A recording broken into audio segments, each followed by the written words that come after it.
नमस्कार दोस्तों, स्वागत है आप सभी का 69,000 शिक्षक भर्ती में आरक्षण की फोर्थ लिस्ट को लेकर के। दोस्तों सेफ गुणांक को लेकर के बात करेंगे। लिस्ट दोस्तों अभी तक आपकी आई नहीं है और ऑफिशियल नोटिस के माध्यम से आज की डेट में बताया गया था कि लिस्ट हमारी आ जाएगी फोर्थ लिस्ट वाली आरक्षित वर्ग की। 4 और 5 को काउंसलिंग होगी और 6 को जो है नियुक्ति पत्र वितरण किए जाएंगे। लेकिन दोस्तों अभी तक लिस्ट की शासनादेश तक जारी नहीं हो सकी है। लिस्ट की बात छोड़ दें, ये मान लेते हैं हम कि चलिए शासनादेश आ गया तो लिस्ट की पीडीएफ अपलोड हो रही है, थोड़ा समय लग जाता है, लगभग 80-90-100 पेजेस की पीडीएफ हो सकती है।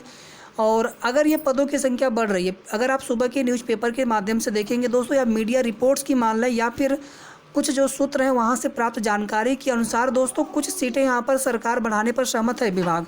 लेकिन दोस्तों उसमें एक जो अलग से लिस्ट वायरल की जा रही है या कह लीजिए एक अलग कट ऑफ बताई जा रही है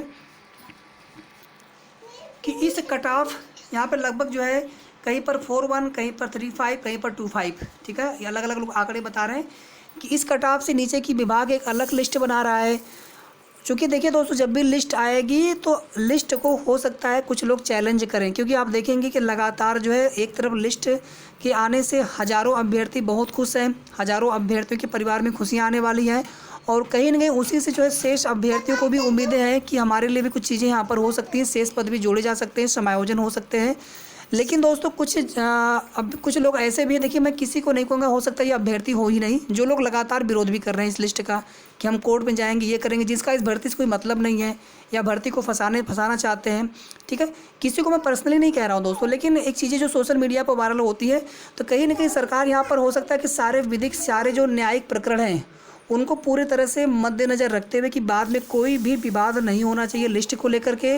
और दूसरी बात है कि जो मांग है अभ्यर्थियों की 27% और 21% की, ये आरक्षण पूरा करके ही लिस्ट जारी करें। अगर ऐसा नहीं किया जाता है तो कहीं ना कहीं आरक्षण की विसंगति कहाँ फिर निस्तारित हुई, क्या मतलब वो फिर एक आधी अधूरी आप मुद्दे का हल करने से, करना है तो पूरा हल करिए, आधी अधूरे हल करने से भी क्या फ़ायदा। हाँ ये अवश्य है कि हज़ारों अभ्यर्थियों को नौकरी मिलेगी और ये लिस्ट दोस्तों 28 को ही आ जानी चाहिए थी, ठीक है, 28 को ये लिस्ट आ जानी चाहिए थी, 30 को तो मतलब लेट से लेट आ जाना चाहिए था, लेकिन आज 3 जनवरी हो चुका है और अभी तक जो है लिस्ट नहीं आई है। तो अभी दोस्तों कोई भी आधिकारिक अपडेट नहीं मिल रही है, इसलिए कोई भी अनुमान मैं आपको बिल्कुल ऐसे नहीं बताऊंगा जिससे कि आप लोग परेशान हो। लेकिन इतना अवश्य है दोस्तों कि आज जो है लिस्ट आने की संभावना अभी तक बनी हुई है, अभी तक बनी हुई है। हो सकता है कि थोड़ी देर में अभी आप वीडियो देख रहे हो सकता है उसी समय आपको लिस्ट जारी हो गई हो शासनादेश के साथ में।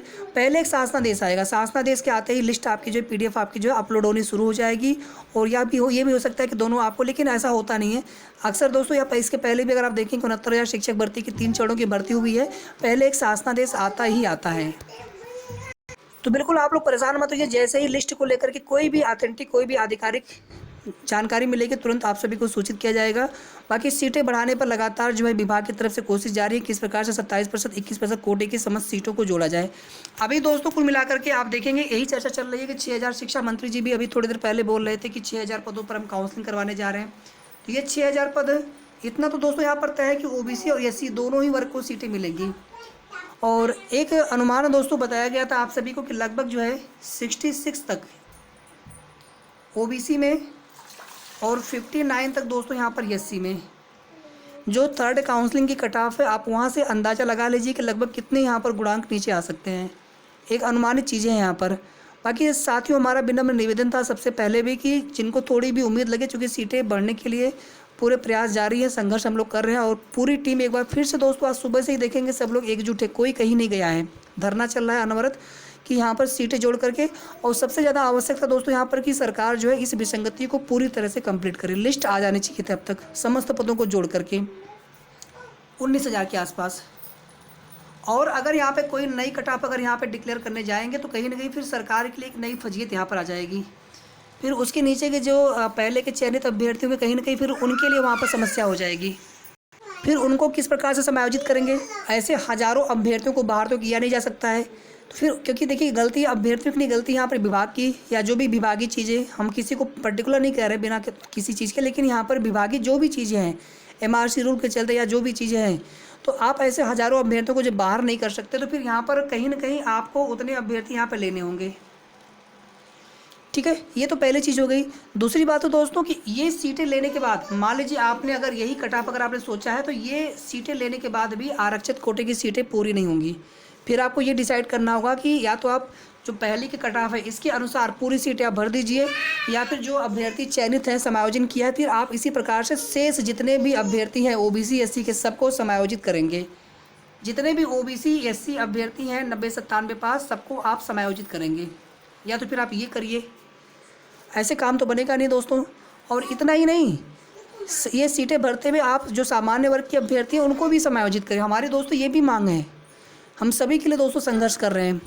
आरक्षण की विसंगति को लेकर के भी, समस्त पदों के समायोजन को लेकर के भी आप समस्त पदों को समायोजित करें ताकि हर वर्ग के अभ्यर्थियों को नौकरी मिल सके। लेकिन उसके पहले आरक्षण की विसंगति को पूरी तरह से हल करना बहुत ज़्यादा आवश्यक है दोस्तों। अगर यहाँ पर सिर्फ इतना मान लें कि सरकार जो है आरक्षण विसंगति की पूरी सीटें जोड़ करके लिस्ट जारी करेंगे, इस स्थिति में दोस्तों एससी में सभी का चयन हो जाना, एससी में किसी का चयन नहीं रुकेगा, ये आप लोग भली बात ही जानते हैं। और ओबीसी वर्ग में दोस्तों मेरे हिसाब से 63 से भी कम गुणांक वाले का चयन हो सकता है अभ्यर्थियों का। अगर आपके 63 से भी कम गुणांक है तो भी आपका चयन सुनिश्चित हो सकता है। ये भले ही किसी को लग रहा हो कि नहीं मैंने बहुत ज़्यादा कम बता दी, कम नहीं बता रहा हूँ दोस्तों। यहाँ पर अगर आपको 15,961 सीटें अगर आपको मिल जाती हैं, यहाँ पर डेंसिटी कहाँ पे अभ्यर्थियों की ज़्यादा होती, कहाँ पर कम होती, बहुत सारे फैक्टर होते हैं कट ऑफ डिसाइड करने में। आप बिल्कुल थर्ड काउंसलिंग को मत आधार बनाइए, ठीक है। हो सकता है वहाँ पे डेंसिटी बहुत ज़्यादा रही हो सकता है अब यहाँ पे डेंसिटी कम मिले आपको, हो सकता है मैं 63 बोला, हो सकता है यहाँ पे 62 तक चयन हो जाए, ठीक है। तो बिल्कुल आप लोग निश्चिंत रहिए और संघर्ष दोस्तों हमारा चलता रहेगा। और लिस्ट को लेकर के जैसे कोई भी जानकारी निकल कर के आएगी तो आप सभी को तुरंत उसकी भी सूचना दी जाएगी, 4th लिस्ट को लेकर के। और उसके पहले जितने भी सोशल मीडिया पर वायरल चीज़ें, भ्रामक खबरें हैं, उनसे थोड़ा सा आप डिस्टेंस बना के रखें। और अभी भी मैं कह रहा हूं दोस्तों कि ये कोई फाइनल सेफ गुणांक नहीं है, लेकिन अगर सीटें बढ़ती हैं, सीटें जुड़ती हैं तो उतने ही गुणांक, उतने ही मेरिट नीचे आते जाएंगे। और अगर समस्त पद समायोजित कर लिए जाते हैं तो कहीं ना कहीं यहाँ पर हज़ारों अभ्यर्थियों को और नौकरी मिलने के आसार रहेंगे। सरकार आरक्षण की विसंगति को आचार संहिता में कहीं मतलब ऐसा ना हो कि आचार संहिता की अधिसूचना आ जाए, ये भी चीज़ें हैं। इसलिए जितनी जल्दी यहाँ पर दोस्तों लिस्ट आ जाए, जितनी जल्दी विसंगति को दूर करते हुए समस्त पदों को जोड़ते हुए सरकार यहाँ पर लिस्ट जारी कर दे 27-21%। साथ ही साथ दोस्तों समस्त पद अगर यहाँ पर समायोजित हो जाए तो उससे अच्छा कुछ हो ही नहीं सकता है, ठीक है। तो जो भी जैसे भी सही और ऑथेंटिक जानकारी मिलेगी आप सभी को अगले वीडियो के माध्यम से सूचना दी जाएगी। तब तक आप सभी अपना ध्यान रखें। वीडियो को प्लीज़ सभी लोग लाइक जरूर कर दीजिएगा, शेयर भी कर दीजिएगा अगर आपकी इच्छा करे। और जिन मित्रों ने अभी तक चैनल को सब्सक्राइब ना किया हो तो सब्सक्राइब आप ज़रूर कर लीजिएगा।